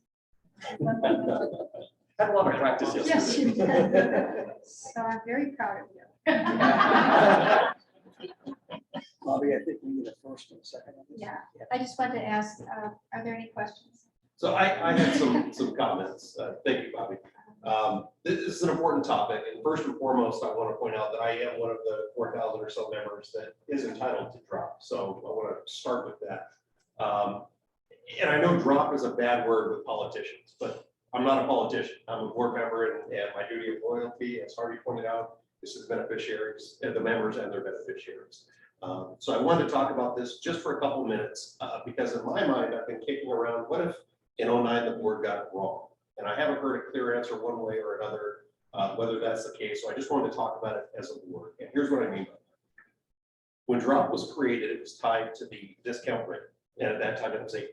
And I think we can all agree 8% is too high. And also, let me start by saying, I don't disagree with this cap. I think it would be poor governance not to have a cap on the interest on these monies. But in the interest of good governance, I want to make sure that the interest rate is right, that we're crediting these drop accounts with, and these annuities with. And my understanding of our discount rate is we base that on the long-term projections of what this fund is going to earn. 20-year, 30-year horizon of time, over time what the money's going to earn. In my mind, drop is very similar in that you're in drop for 5 years, you can take an annuity up to 20 years, that's 25 years time. Assuming that money was in, and I know there's some charts that we can get into about when people take the money out, but the horizon of time in my mind is very similar to that time frame. Because of that, I'm not sure why we ever disconnected from that discount rate, as long as we keep that discount rate prudent. And I'm hoping I can hear some other opinions on that, on why we do that. The money in drop is vested from the moment it goes in. The plan said that when it was structured, that the participants wouldn't suffer the fluctuations of the market if it drops down. So I guess all this started coming to head last year for me when we made 25% funded and people were credited 1% or 2% in the drop accounts. And there was just a disconnect there, considering all the monies are commingled. So I just want to make sure that the money is being credited properly, since they're not held in separate accounts, making 1 or 2%, to these participants are only receiving 1 or 2%. I thought this would be the right time to talk about it. I would gladly respond, but I don't want to hog the owl. So if anybody else would like to chime in. But one thing I would say is that is a very good observation. And I agree with that perspective. One of the things I look as a differentiating factor is the members of the retirement system put monies in, and you can either take all of your monies out and roll them out if you leave, or they stay in the system and they're invested over your lifetime. And there is no choice there. With the drop accounts, the drop members it's up to 5 years, and our firefighters get a little extra if they have some accumulated time, but they'll just call it 5 years. But it's not a set 5 years. It can be 1 month. It can be 1 payroll period. So there is always the ability during that time to take those funds out. And so the drop accounts themselves do not suffer what I call investment risk. The drop accounts are about 5%, between 5 and 6% of our pooled portfolio of all of our monies for a variety of different uses, but it's all invested together. And so they're really backstopped by over $10 billion. And so I would say that they almost got like I don't want to call it risk-free, but they have a very favorable investment environment, and they're not suffering any downside risk. And so should they be receiving all of the upside, none of the downside. So to me, they're a little bit different than the retirement benefits themselves. When we go into the annuity period, in the annuity period, the member can either choose when they leave city employment and exit their drop period, they can take their monies as a lump sum and go invest it themselves or spend it or buy an annuity off of the market with an insurance company or a brokerage firm. Or they can take some of a lump sum and annuitize a portion of it, or they can annuitize the whole balance. And you brought up is like, well, they're annuitizing it over 20 years. But in the rules, the person taking that annuity can also at any time during that annuity 20-year period decide to say, I don't want the annuity anymore. Could you please cash me out and give me the balance of my account? And so there is the opportunity for those people to withdraw, which is not the same as a hopeful retiree someday. My money will always remain with the retirement system, and I cannot take my money once I get that annuity. So again, there is a difference in how those accounts are paid out and the choices to those members. The other key factor is that when I joined the retirement system, I have a commitment to vest in 10 years, and then I can start drawing a benefit. In the drop account, I don't have to enter drop. It's an optional investment opportunity. I know there's someone on my staff that they just want to retire. They're not going to drop. I keep trying to get that person to go to drop so they'll work another 5 years, but they won't. So they don't have to go to drop. It's an option. There's no mandate. When you come into drop, you can actually choose to do that. And there's no requirement to actually have this board annuitize. If the board wanted to, they could say, we're not annuitizing anymore. You can just take your money and go. And so, there is a lot of choice for the drop participants. They're not a captive participant as a member in the retirement system is. So to me, that's why I look at this as a differentiation. How do I want to treat those drop members with loyalty and prudence. I was going to say love and respect, but we have heard from Harvey today. So loyalty and prudence, provide them a return on their deposits with the retirement system, but do it in a manner that does not, I would say, advantage the drop accounts over other types of beneficiaries over the long run. And that's kind of why I think in 2009, the board took those decisions, not to use the long-term rate and to use I think a respectable rate of treasuries and investment grade bonds. So up that efficient frontier a little bit, but not all the way that you would with the long-term actuarial rate of putting in the riskier investments. I think that it has to do with liquidity. At any point, the members in drop can ask for their money. So But that's baked into the discount rate, is it not? No, there's 576 million in drop account. And so that needs to be a more liquid portion of the fund. And it is commingled, and it's taken into account with cash flow, as was explained to me. I said that there's the cash flow component, but when you go to the open market, when you go to the market and you buy an annuity from an insurance company, they tie it to the 10-year treasury bill, and that's what you get, and it's due to the liquidity issue. I understand the liquidity Yeah. issues that it causes. My understanding was that we account for having a certain amount of cash on hand, and that's baked into our asset and liabilities that ultimately discount rate already.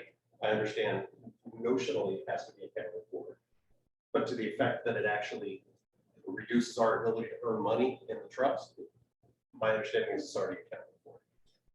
But they see that they're, and we can talk about it forever, but all of you in the drop program have the ability to ask for your money today. Right. You have an option, Yes. which other people don't. And the option has some value. And that ought to be reflected in the map fortune. I think Brett had his hand up.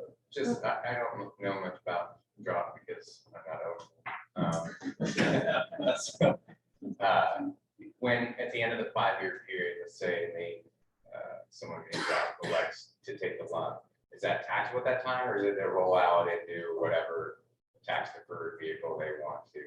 Actually, I'm gonna ask, I'm gonna use my lifeline to Cynthia Queen and ask if that is a taxable or Yeah, tax-free. absolutely. So if you have a couple choices, if you were to take it in cash, like some people do that, they actually take the cash, then it's gonna be taxed 20% state to 20% federal, 2% state. But the rollover, it would maintain its pre-tax status. So you could definitely take all that, the money, which is already pre-tax, roll it over into your personal IRA and it remains pre-tax status. Lou, I lost track a little bit on your concern. Is your concern the concern is the rate that we're fairness. using or the cap that we're putting? I don't have a concern with the cap. I don't think we should be paying out more than what our discount rate is, but my concern is fairness in times like last year, when there's the 24% excess returns that are going to the fund instead of basically instead of the drop trust. What happens in a year like this year where the absolute return is probably going to be negative?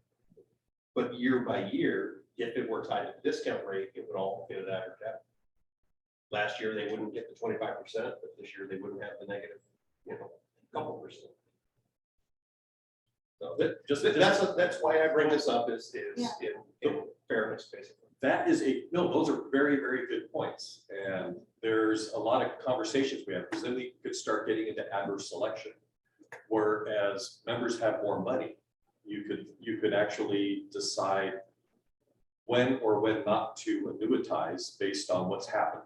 And so generally, not 100%, but usually people make decisions that are to their advantage. And so I believe the portfolio would suffer from adverse conditions. I foresee, I don't know if I should say this out loud because this will be recorded and streamed, but I could see some of the drop annuitants who annuitized in the past couple of years at very low historic rates. At some point, if we get into high inflation, going, you know what, I don't want a monthly annuity from SDCERS anymore. I want to take the money that was left over. I'm going to go out to Wall Street and annuitize the balance at much higher rates. I can see that happening. So again, I agree with what you're saying. Over the long term, everything should average out. Absolutely, that's the foundation of our funding policy for retirement benefits. But I think the drop is a different enough program with enough options and choices that it really just doesn't perform that way. And so again, I really don't recommend the board go cash under the mattress. That would be one reasonable thing to do.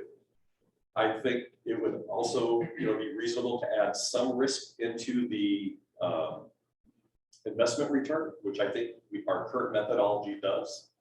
And again, I don't disagree with what you're saying. I just don't think it's the best solution. But those are all valid choices for the board to consider. Thank you for indulging my curiosity. As a top, when you have a question, raise your hand. No, you're right. I'm glad you did. We appreciate that. Any other comments or questions? So the recommendation is not to change our advantage interest rate, asking for the board to adopt the cap. A cap, right. And that's it at this point. That is correct. And if I can clarify, I didn't say a 6.5% cap. I said, let's use the cap of the board selected actuarial assumption for the investment return, because we don't know what the future is going to bring. Maybe we go through a sustained period of higher inflation, and there's a world in which the interest rate becomes 8% again. Maybe hopefully this doesn't happen. We end up like Japan in the 1980s, and we go through a recession that drops down and just stays flat for 20 years. And maybe we'll see lower investment return expectations going forward. So I thought just pegging that cap at the actuarial assumption provided some checks and balances in future periods. Any other questions or comments? No? Okay, hearing none, I think I need a motion. Make a motion to keep the rate as is and provide the cap at the planning rate. Second? Thank you. Lisa Marie Harris makes the second. Thank you. Will you call for the vote, please? Yes. Paul Kaufman, Yes. Brett Bartolotta, Yes. Thomas Battaglia, Yes. Michelle Bush, Yes. Natasha Kalura. Yes. Lisa Marie Harris, Yes. Charlie Hopquist, Aye. Wilson absent. Lou Maji, Yes. Lou Lynn is absent. Clifford Shearson Yes. and Roberta Smith. Yes. Okay, motion passes 10-0. Okay, great. Thank you. So moving on, we had two other action items that were unanimously approved. The first was the calendar for year 2023, and that's in your board materials.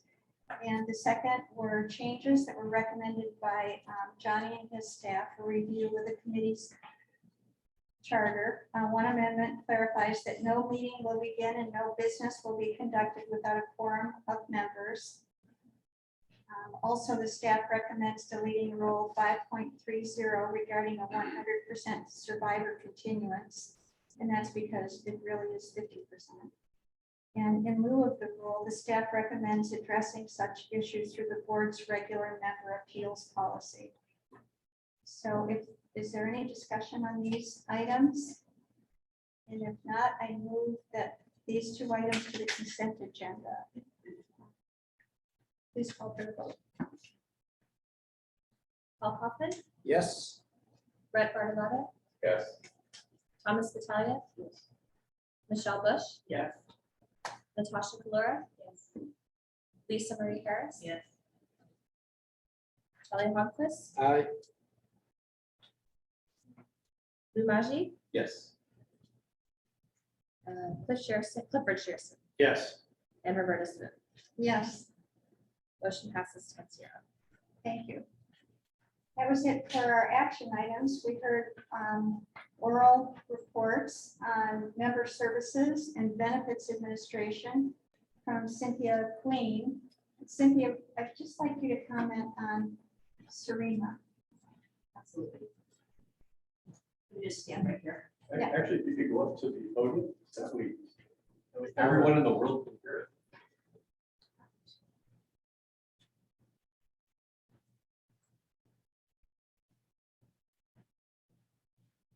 Thank you, Madam Chair. That is very sweet of you to ask that.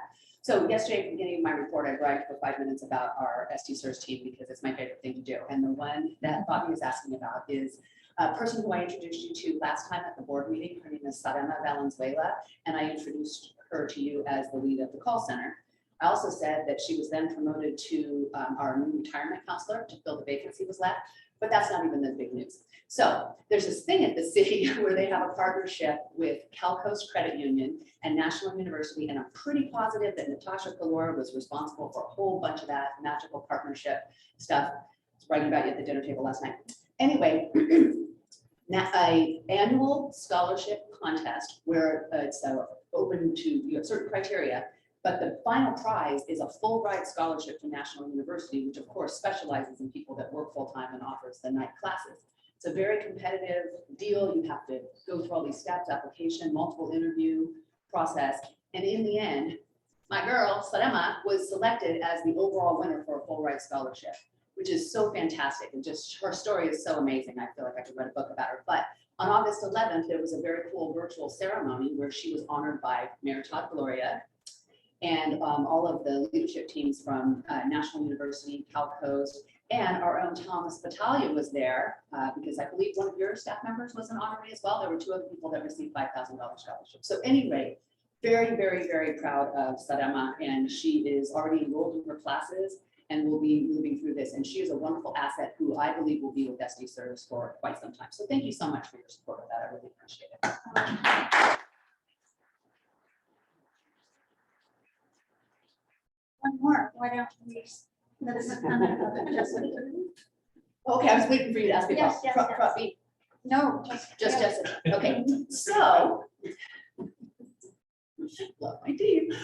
There's SDCERS is such a wonderful culture because we work so hard to encourage people all the time. And we're about the positive reinforcement of all the great work that everyone does. And I appreciate the leadership and the culture and values that Greg has brought to our organization, which was filled with a lot of love beforehand. So we have quarterly awards ceremonies. We do a lot of stuff to really show people what a great job they've done. There's a bunch of winners sitting in the room, even behind you.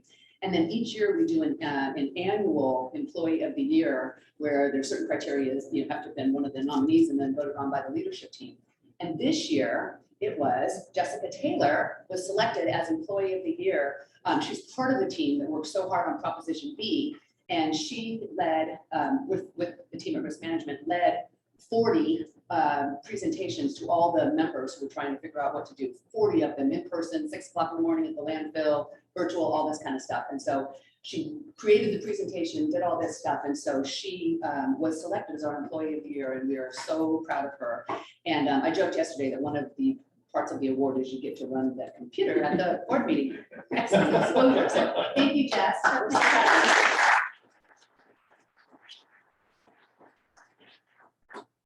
Thank you again for acknowledging it. Of course, yeah. And in Marcel's absence, Cynthia also gave a report on benefits administration, but Cynthia provided an update on the new Prop B members and the status of the cash transfers, which has transferred to SDCERS. And we heard a report from Michelle Wagner on IT. And we have written reports that are in all of our board materials on legal, finance, the budget, members owing in excess of 10,000, annual report of fees in excess of 50,000, and our training and travel report.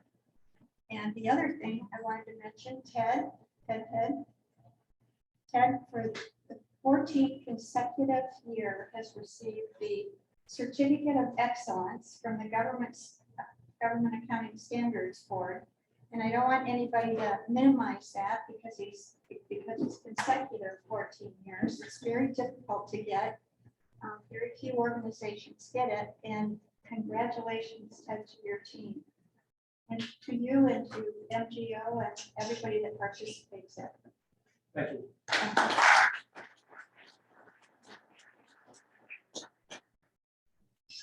And that's it for me.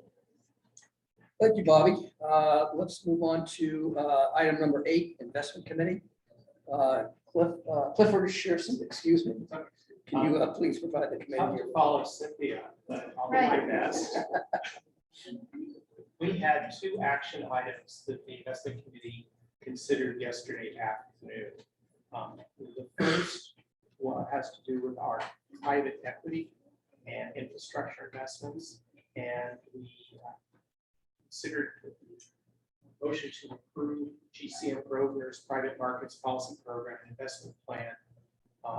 For people's background, they represent half of our program in private equity infrastructure. And at the next meeting in 2 months, we will hear from Stepstone, which handles the other 50%. But so we did one at a time. Our vote was unanimous at 5-0. And for some additional background, I'd like to ask Jamie to give us some additional color. Great. Good morning, everyone. So the item in front of you, staff and GCM Grosvenor's recommendation to approve the private markets program policy and investment plan. There are no recommended changes to the private markets program policy at this time. However, there will be future considerations for that document, in particular looking at the infrastructure benchmark to determine if we need to add a secondary benchmark given the high inflationary environment that we were in at this time. So there's more to come on that, but just wanted to give you a little preview. However, there are no changes recommended for that document at this time. As Cliff mentioned, the targets for private equity is 10%, and infrastructure is 3%. That is split in half evenly between the two advisors. Today, we're talking about the GCM Grosvenor piece. In the investment plan, staff and GCM Grosvenor are recommending a slight reduction in the pace of new investments. And this reduction is warranted as SDCERS is currently overweight to private equity as compared to its policy target. Staff does recommend that SDCERS continue to deploy capital rather than stopping its investments to ensure diversification by strategy, vintage year, and manager or general partner. So let's take a look at this overweight that we just mentioned. So combining both advisors' allocations, SDCERS private equity allocation is currently 15.1% versus the 10% target allocation. That's approximately 510 basis points above the private equity target. So looking at the chart on the right, you can see this breaks it down by advisor. Today we're talking about the green piece, which is shown as is shown on the chart, and that's GCM Grosvenor. GCM is currently at 6.7% versus their target of 5% within private equity. And on the infrastructure side, they're right at their target of 1.5%. So the question on your minds is probably, how did we get this overweight? Well, there are two reasons for that. First, we've had very strong performance in private equity that's driving the market value up. The second piece to that is that the total fund market value has declined due to the pullback in public markets. So that's causing the overweight to be exacerbated. But what stands out on this page is it's not a problem with one advisor. As Cliff alluded to today, we're talking about the GCM broker piece. There is another advisor. They'll be presenting at the November meeting. And at that time, we'll get to hear their plan as to how they plan to bring their allocation closer to target over time. So getting back to the message for today, GCM Grosvenor is planning to commit approximately $150 million during fiscal year 2023 across private equity and infrastructure. This is down $25 million from last year, but it is consistent with the specified range of $150 to $200 million that they have done in the past. So how did we get to that?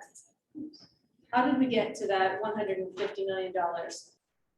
As part of the process, staff discusses the pacing and the investment plan with GCM Grosvenor. Because SDCERS is overweight to private equity, staff asked GCM to consider different conservative pacing scenarios to determine the impact it would have on their allocation. So the scenarios laid out on this page are the scenarios that we considered.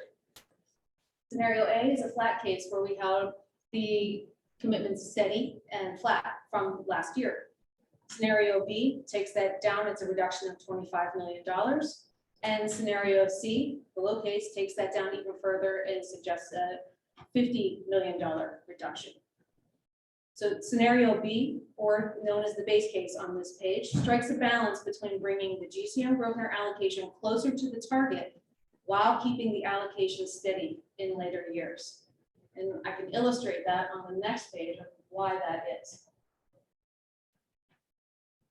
So the three scenarios are modeled on this page on that chart on the top right. Scenario B, or the base case, is shown as the orange line. The blue line is scenario A, and that is where we were holding the commitments flat. You can see that it does get to target, but it takes a longer time. The target is that purple line, flat going across. Scenario C is shown as the green line, and that does get to target faster, but then it really drops off in those later years, and that can cause you to be under your allocation, which could also be a problem. Scenario B ended up right in between. It was a little bit of the Goldilocks scenario, not too hot, not too cold. So it struck a nice balance there. So in conclusion, staff and GCM are recommending $150 million in commitments for fiscal year 2023. In addition to this, GCM Grosvenor will continue to employ the same opportunistic approach in seeking the best deals for SDCERS portfolio, while also continuing to focus on J-curve mitigation by continuing to invest in secondaries and co-investments. Yes. Jamie, one of the things we as a committee discussed was that you need to be in the market every year, as opposed to in some years and then take a break. Right. And so could you expand on that? Because I think it was Brett who initially asked the question. I thought that was especially helpful. Maybe if the whole board would benefit from 90 seconds on that. Absolutely. So within private equity, you want to have exposure to every vintage year, and it does promote better diversification. Because we don't know the current market, the effect the current market environment will have on investments. Typically what you see in a down market, these provide some of the best opportunities for investment. So we would want to make sure that we maintain that steady allocation across years, which would also include cross strategy and managers, to get that steady diversification over time so that our portfolio continues to perform strongly. And I think in addition to that, which you shared with me as well, is that because we're in the market all the time, Yes. because we've been in the market for many years, we're not in and out. We are seen as, not that we're going to buy everything we're offered, not by a long shot, but we will get the calls for secondaries and we will be higher up on the list to see the opportunities. So we have the best range of choices when we find something that we really want to have. Absolutely. That's actually a great point, and that's the reason that we have the advisors that we do. Those advisors have very deep experience. We have those deep relationships in the market that they're able to source those deals, and people seek them out for those secondaries and co-investment opportunities. With that, I would move that we approve this item. We'll call for the vote now. Paul Hoffman, Yes. Brett Barnawata, Yes. Thomas Natalia, Yes. Michelle Bush, Yes. Natasha Kalura, Lisa Marie Harris, Yes. Charlie Hopquist, Aye. Lou Maji, Yes. Clifford Shearson, Yes. Roberta Stu. Yes. Motion passes 10-0. Thank you. Moving on to our second item, I should have pointed out earlier that these discussions on our action items took place with manager representatives in person. And I just want to say, as a personal note, found it much more satisfying. I thought the discussion and understanding that was communicated was much better now that we can do these things in person. So it was okay, but this is better. And we had some really solid presentations from two gentlemen from GCM Grosvenor, Bernard Yankovic and Michael Rose. And then moving on to the second item is a real estate investment where we had two people from a firm called SDCERS Regis present, Bill Montgomery and Goldstein. So the second action item was voted on, it was recommended 5-0, and it is to approve the staff and consultants recommendation for a $25 million commitment to a SDCERS Regis multifamily value add fund for, this is an apartment real estate kind of a deal. And Katie, maybe you could Yes. share out as well. Absolutely. So this is a private non-core real estate fund focusing on multifamily investments in the Western United States. The fund's investment strategy seeks older apartment communities and renovates them to create a higher quality apartment at an affordable price.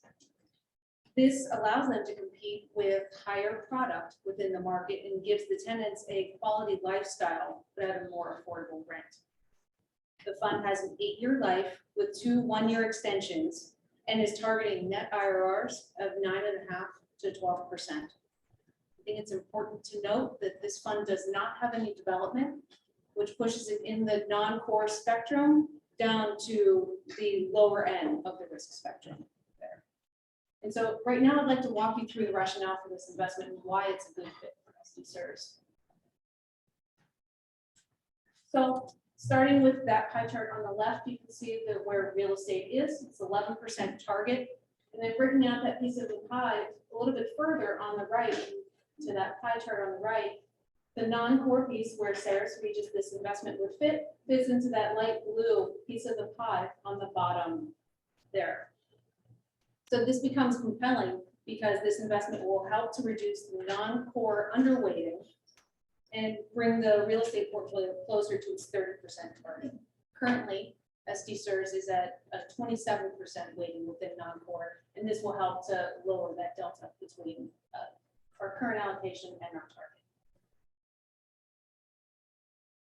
So next, we looked at additional pieces of the portfolio, and this page shows SDCERS exposures versus the benchmark by property type and geography.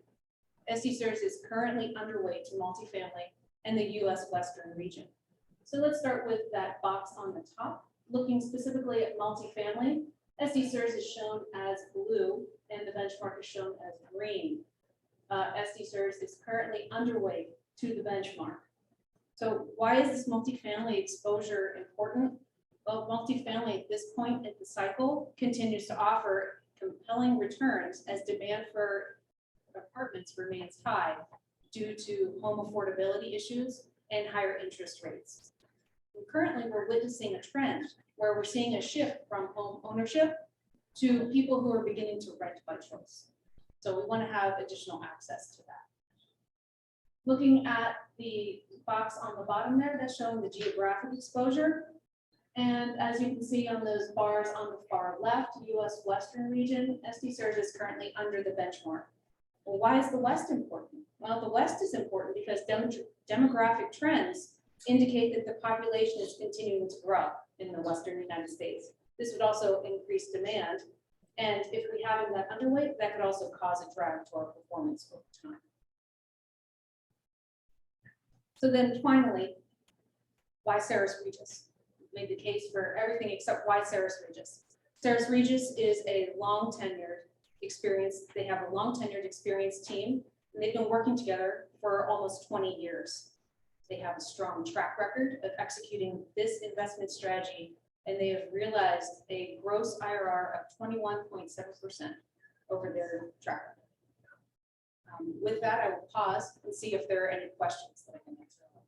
Yes. Can you speak a little bit, because I know it would help me, this investment was to at least the West Coast part of the country. They explained how home ownership was declining great, and that a lot of individuals, millennials and boomers are either pricing out or it's an investment decision for them to sell their house and live in an apartment. And that is also why the strategy works. Absolutely. So in the Western region, only 60% of people own their own home. Households. Households. Thank you. I know that we have Yeah, longest good shot. of households own their own home, which is quite astounding. And if you were to look at that by market, some of the markets were even down to 45, 48%, and that's quite low. That makes the case for multifamily and why it should be an important part of your portfolio. With that, then, thank you, Jamie. I will move approval of this item. Please call me the vote. Paul Hoffman, Yes. Brett Bartolotta, Yes. Thomas Natalia, Yes. Michelle Bush. Yes. Natasha Kalura. Lisa Marie Harris. Charlie Hogquist. Aye. Lou Maji, Yes. Clifford Shearson, Yes. Roberta Spoon. Yes. Motion passes 10-0. We have a couple of information items that I'd like to try to summarize for you all. It has to do with performance. So we had a presentation by Aon, our primary consultant, on the total fund performance for the quarter, for the second quarter and for the fiscal year ending June 30th. In the second quarter, the total fund had a net return of negative 6.5%. It's not that bad because that outpaced our benchmark, which had a negative 7.9% return. So we beat the benchmark by 140 basis points in the second quarter. Much of this outperformance was driven by the Opportunity Fund, and in particular, the Managed Futures allocation. And for those who were on the board when we approved Managed Futures, the whole idea of adding them to the portfolio beginning in 2019 was to specifically address situations where markets may come down, so the Managed Futures would act as a kind of a buffer in negative prevailing stock market environments. So it seems like that was a good decision, and what we decided to do is performing the way we expected. For the fiscal year that ended June 30th, the total fund returned negative 1.7% compared to the benchmark at negative 5.7%, which is obviously very strong outperformance of close to 3.9%. Some of that 3.9%, roughly a quarter of it, came from the settlement of securities litigation, but that still leaves a hefty 3% of outperformance. It came from our organic day-to-day, week-to-week activities and the work everyone has done over long periods of time in establishing the asset allocation and monitor manager performance and the like. And a lot of that 3% again came from managed futures decision. So that's one of the information items. So congratulations, everyone who helped make this happen. You can't eat relative performance, but when we look at things over long periods of time, it seems to me that decisions of diversification and careful decisions of active management versus passive management, so on and so forth, are reaping benefits for the planet and the beneficiaries and others. But then Nikita had a performance report on real estate. And in the first quarter of 22, our real estate portfolio had an absolute return of 6.8%, which is quite strong. However, we underperformed the real estate benchmark, which returned 7.6% for the quarter. For the 1-year period ending March 31st, we had again a strong absolute return on our real estate holdings of 26.9%, which was close to the benchmark return of 27.8%. The underperformance for both the quarter and the fiscal year is due primarily to 2 core debt funds, which did not appreciate as much as others. We continue in our real estate activities to outperform the benchmark over the 3-year, 5-year, 10-year, and since inception periods. I would also point out that, as we say in other contexts, past performance is no assurance of future results. And in particular, having returns for a year up 26.9% is not sustainable. And so I guess we can guarantee that will not happen again. And then finally, third, I'm sorry, there are 2 more. The private equity infrastructure performance reports. For the quarter, our private equity portfolio had a net return of negative 2.8% versus a positive 1.2% for the benchmark. This difference, this underperformance, is due to having fewer holdings, fewer investments in what are called buyouts relative to what's in the benchmark. And they performed very well elsewhere, but we weren't at the party as long or as much as other people. Like, and for me, that's okay. For the 1-year period in March 31st, the private equity portfolio had a net return of 27.8% compared to the benchmark return of 27.1%. Since inception, private equity portfolio has a strong absolute net IRR, or net internal rate of return, of 18.6%, which lags slightly the benchmark of 19.8%. Since inception, underperformance is due to GCM Grosvenor's higher exposure to distressed and mezzanine sectors and a lack of exposure to venture capital. Again, 18.6% sounds to me like it's awful. The infrastructure portfolio outperformed its benchmark for the quarter, returning 4.6% compared to the benchmark return of 4.4%. And for the year, infrastructure returned 19.3% compared to benchmark returns of 14%. The since inception net IRR of 9.6% has outperformed the benchmark net IRR of 7.4%. And this outperformance is attributed primarily to our investments in the energy and transportation sectors in the GCM Grosvenor portfolio, which continue to perform strongly. And then finally, end of an era on real estate. Many of us have been through long discussions of the liquidation of the separate account in real estate, which consisted of 19 properties. And that began in July of 2016. Final asset was sold and closed in June 2022. And the background, and I wasn't on the board then, is the separate account had these 19 properties outside of it. And it struck people at that time as being not appropriately diversified and having risks by virtue of just a limited number of holdings. And so today, as a result of the liquidation of this real estate separate account, we are much more diversified now with exposure to thousands of properties across the United States through our investment in open-ended funds. So we're not going to talk about PWS in future meetings. I hope it doesn't break anyone's heart. That's all I have. Thank you, Cliff. Okay, let's move on to section 9. First of all, do we have any questions from the board members in general? Okay. Any questions from staff? Yes, Greg. I always have I'm comments. shocked. Question or a comment? It's a comment. Well, you asked for questions. Questions or comments? Do you want to ask for comments? No, again? no, go ahead. All right. So first, I'd like to recognize this board for your flexibility and meeting offsite today. We recently learned that our building's new owners are suffering supply chain issues in getting construction material for their 3rd floor renovation of their conference center, which includes our boardroom. So we expect we will need to find alternate meeting space for our November meeting.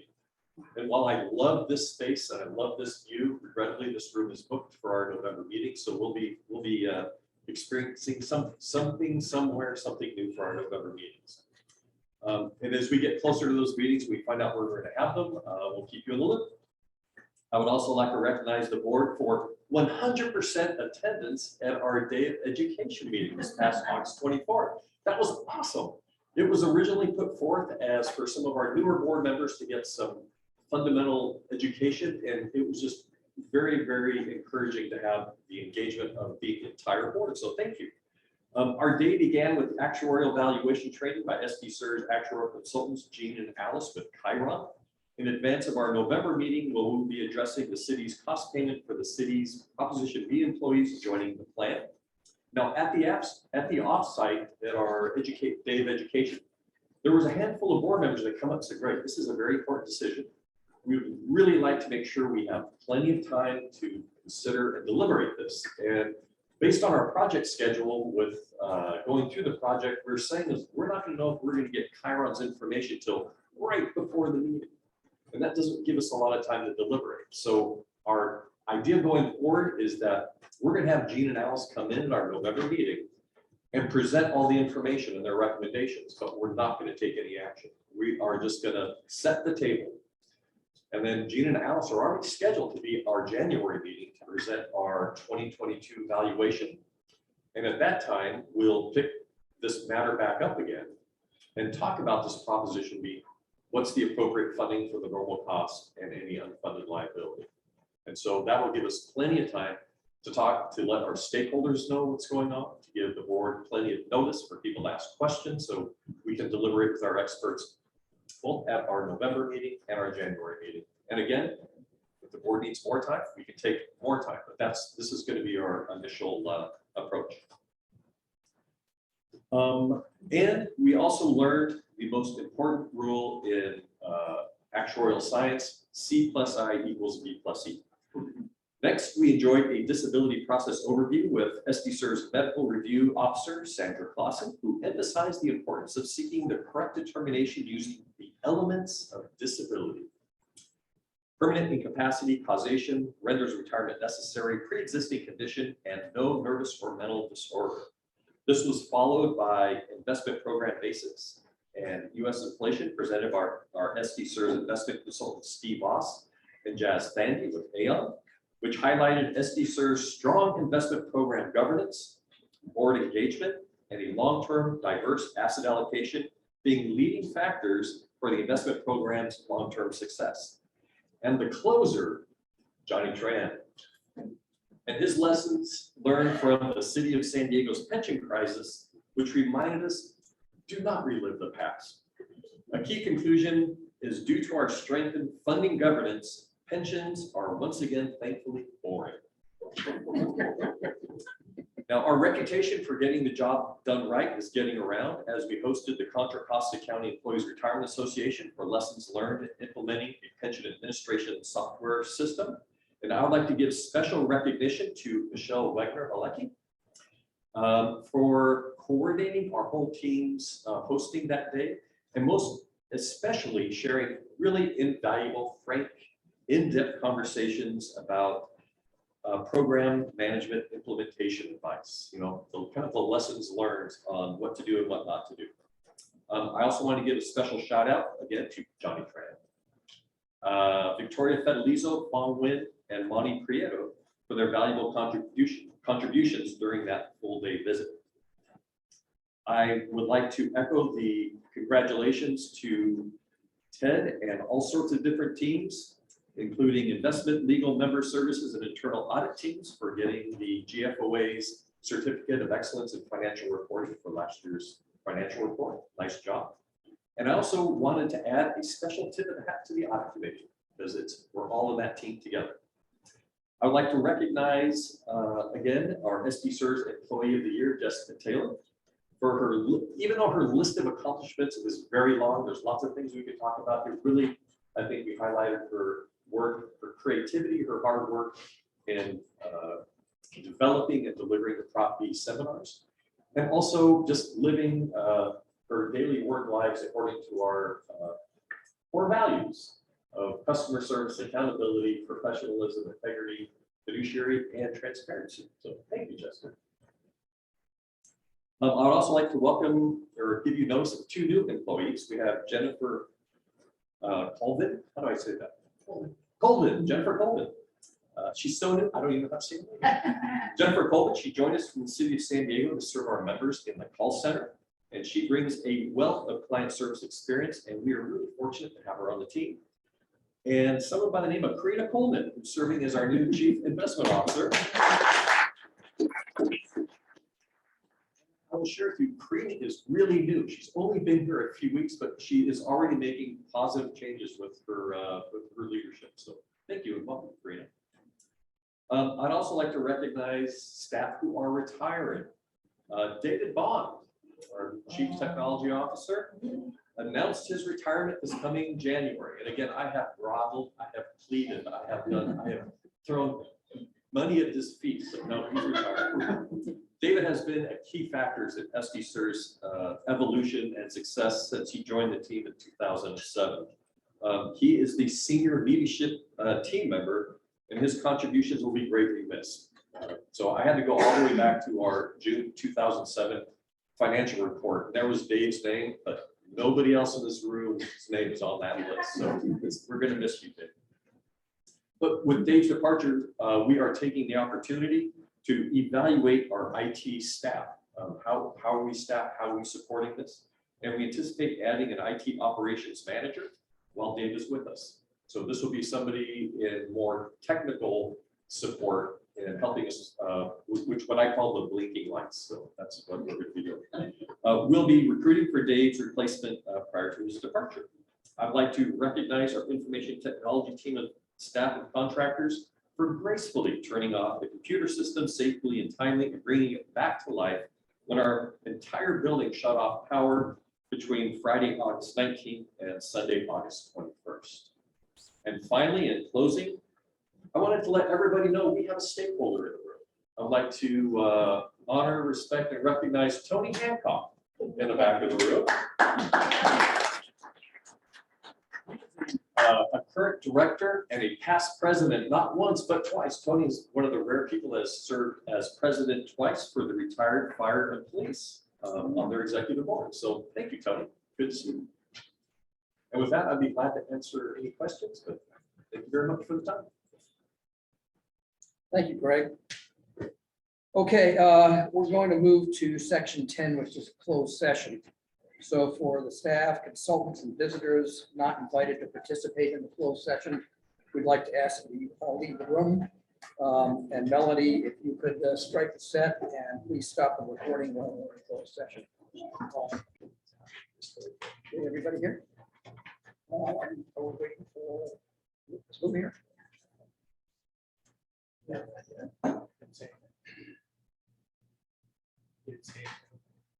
Stuff's still there, so, Oh, here we yeah. go. Great. So we finished closed session and returning to the open session. Starting with item number section 11.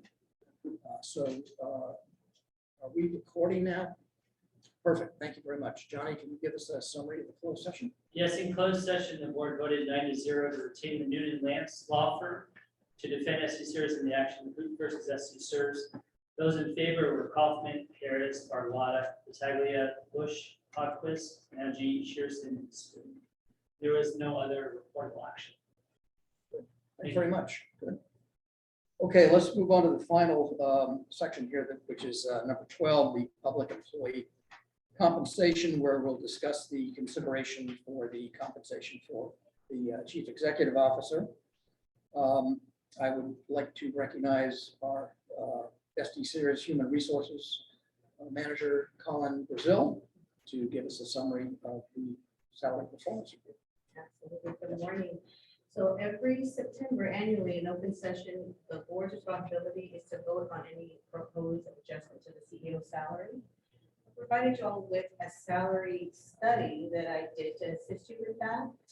So today I'm asking at the end of our presentation to a motion from you all regarding his salary. So we will be voting on that today. So right now we'll just do a brief overview of this study and move forward to the vote.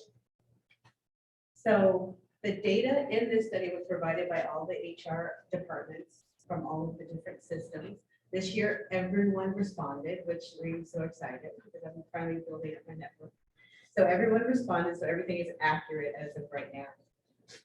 All of the CEOs did receive an increase in 2022, with the exception of 2, which have an asterisk next to them on the actual service.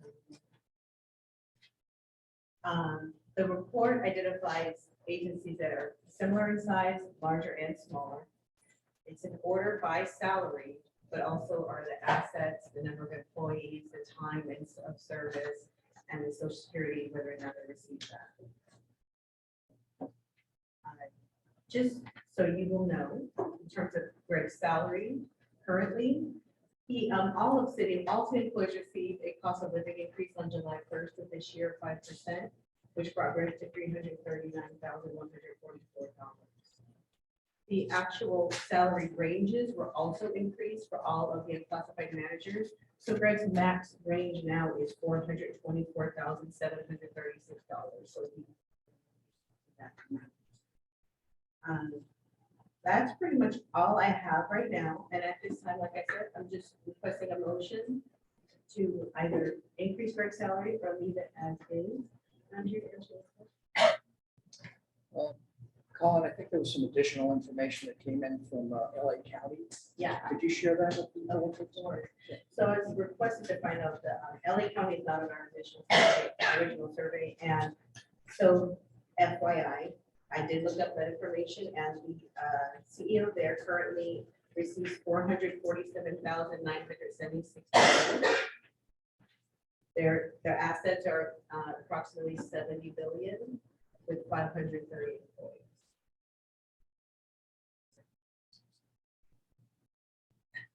Helen, I have a question for you. Are all of the salaries reflective of the COLA increase in all the agencies, or do you not know? They didn't specify whether it was COLA or merit, but they all received an increase. Or both, some received both. Yeah, I just want to make sure that we're looking at all $2022, Yes. which would imply that they've all received or not received their COLA increase. Everyone here that will receive a 2022 increase Has received it. So the numbers effectively are apples to apples is sort of your question, That's are they my or question. not? Yeah. And you're saying they are apples to Yes. apples.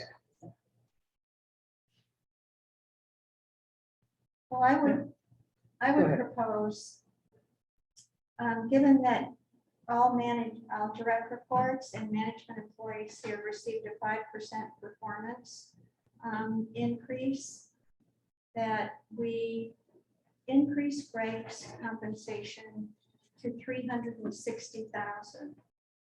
And I base that on, it's about a 6% pay increase. I base it on, number one, the complexity of our plan in relation to the complexity of these other plans. The complexity of 21 tiers is amazing. Yeah. I mean, it is far more complex than any of these other systems.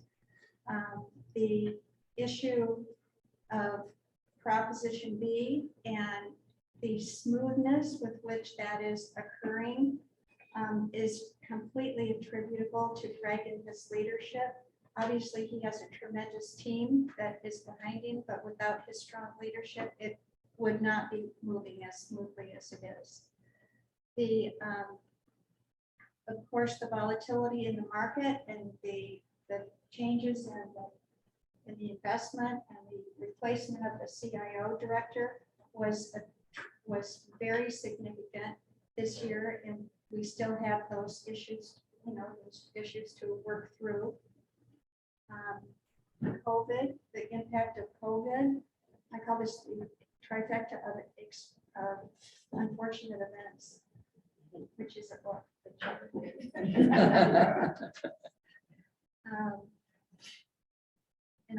And that's it. But I would like to make a motion that Greg's salary be raised to $360,000. I'll second the motion. Any comments from the board? My question would be why 5% actually would. This is bizarrely awkward, by the So way. Hey, Jim, you leave the room. I'm just glad to do that. Well, and great, you did get that in July. I did. Yeah. Everybody got it. But I thought that was a COLA. Yeah, he did. That's what everyone got. So it was not merit. No. Okay, Right. so this is above and beyond This the is 5% that everybody got. Right. This is where we're going. Okay. I understand. Everybody got a 5% COLA, and then all management got an additional 5% performance increase. Which is already reflected in these. No, numbers. here, in this agency, all of Greg's direct reports received a 5% pay increase in addition to the 5%. Right, so that's what I'm saying is Line why by 6%, not 5 to match what his team got for their performance. Because I thought with the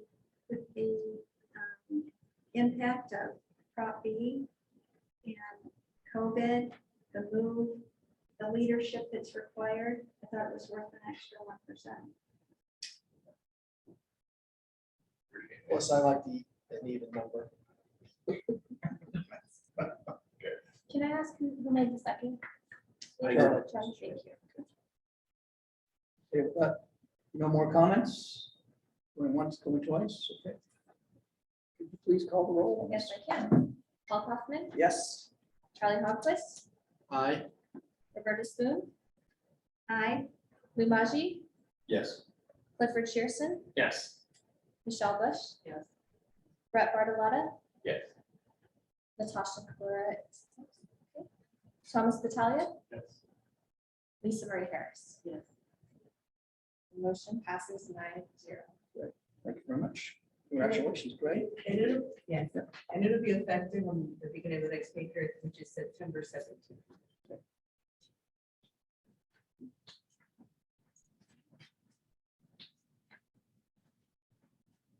If you're going to send me some updated performance review, and do I have to approve the salary increase as well? Okay, that comes through on electronic. Okay. Yeah. Great. Thank you. Okay. I've lost track of where we're supposed to be here at this point. We're to adjournment. I think we're going to adjournment. Okay. That was where we did your race also. Yeah, from 0 to 0, right? We had a W salary. Okay, we've come to the end of our agenda, so I'd like to adjourn this meeting. Thank you all for coming. Thank you.